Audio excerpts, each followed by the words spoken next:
So,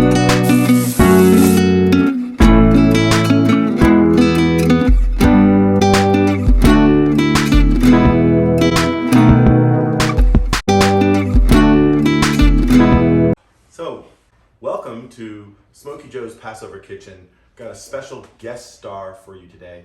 My friend Simcha, who was born in Israel. His parents are Taimani or Yemenite and Romanian, is going to make for us a Yemenite Charoset that I find to be simply fantastic. And Simcha is well known in our neighborhood and our town as a phenomenal cook, someone who always makes everything taste delicious, especially for Shabbat and Yontiv. And so I'm excited to turn this video recipe over to Simcha, who will share with us his family's Yemenite Charoset recipe. Thank you, Joe. I'm very pleased for you to have me as part of your Passover cooking series. And it's always wonderful to be in the kitchen with you, cooking, drinking, and chatting. No one can do it better than you, Simcha. So I think they're all interested in what you have to share with them. Thank you. Thank you. The main ingredients of the Yemenite Charoset are dates. Here we use module date. And why module dates?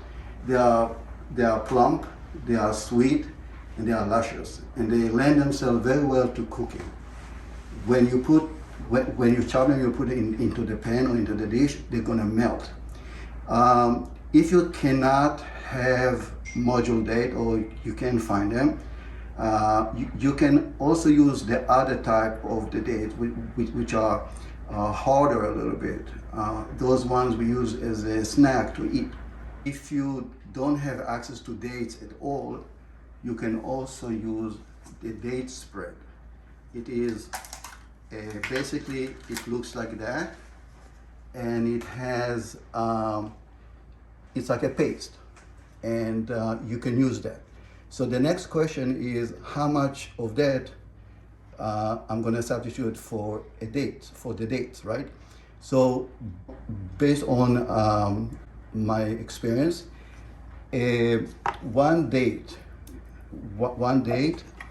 is 1 tablespoon, and the way you can do it, and you can see, it's 1 tablespoon.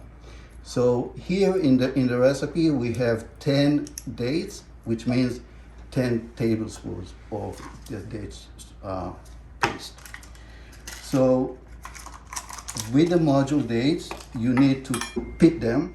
You have to take this little crown here, take this off, and take the pit out, like so. Okay, very important not to have any pit in the dates, in the charoset. The next ingredients that we will have is raisins. We have almonds, pistachio, and walnuts.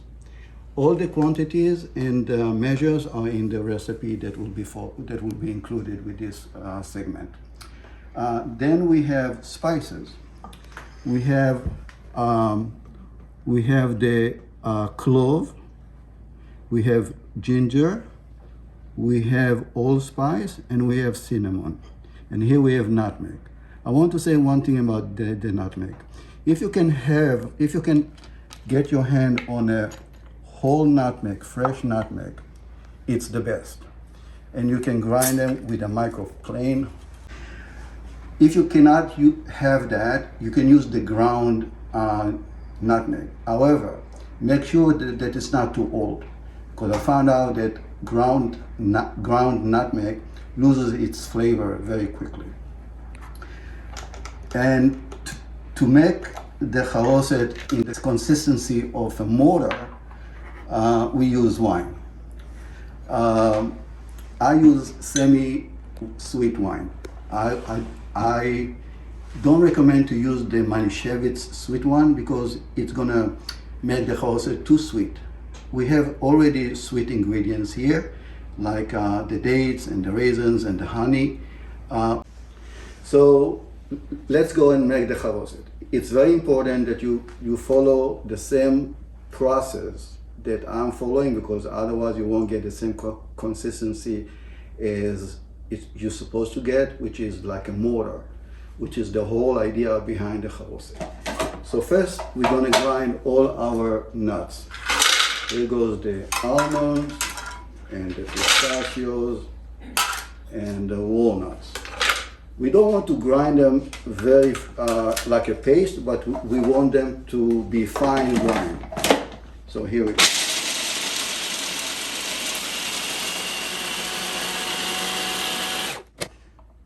So this is it.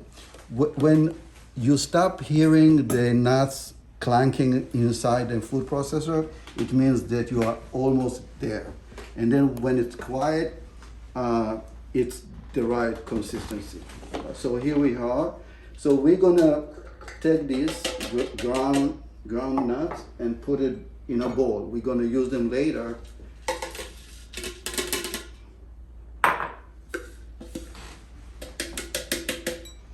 Okay, so we have them like that. I know that in the Ashkenazi Charoset, the walnuts are in big chunks, but in the Yemenite, they are smaller. Now we're gonna put the dates and the raisins. What we want to do with it, we want to have it, to make it like a paste. So if I put a little bit of wine now, everything will shoot, up, and it's just a mess to clean the food process. So for the first step, I'm going to grind the dates and the raisins by themselves. They're going to become like a little bit of a glob, but we will fix it by adding wine. We're just going to break it down. We need a little bit more.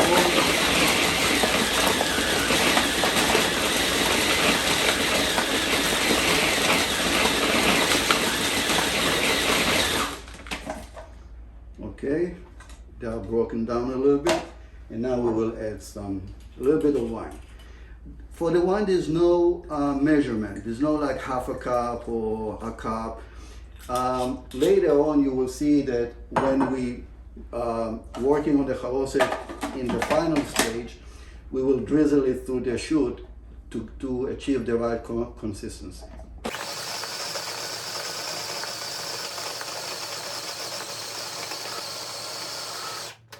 So now everything has become like a paste, and you see here, that's what we want. Now we're going to put everything back. The nuts and the spices.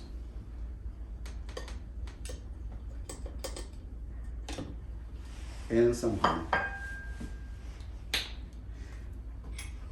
Sometimes when you use the tablespoon for the honey and after that the tablespoon is getting sticky, one trick is to coat it with olive oil. So here we are.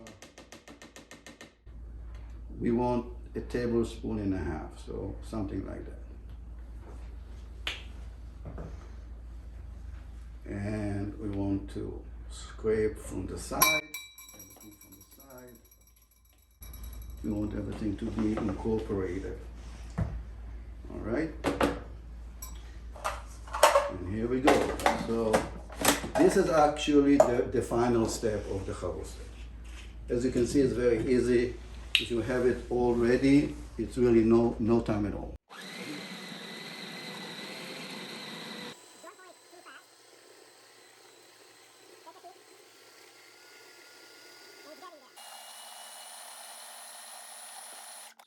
As you can see, it's changed the consistency and became like a mortar.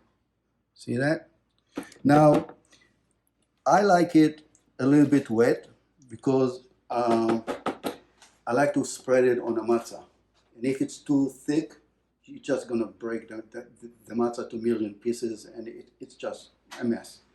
But it's up to your liking. So this, for me, it's the consistency that I wanted. It's soft, it's fly, it's just a little bit runny, which is good, because if you put it in the refrigerator, it will tighten up and it will become a little bit thicker. So you want it on the slight runny side. So when you take it out of the refrigerator, it will be the right consistency. And let's test it, because we work so hard. We want to taste.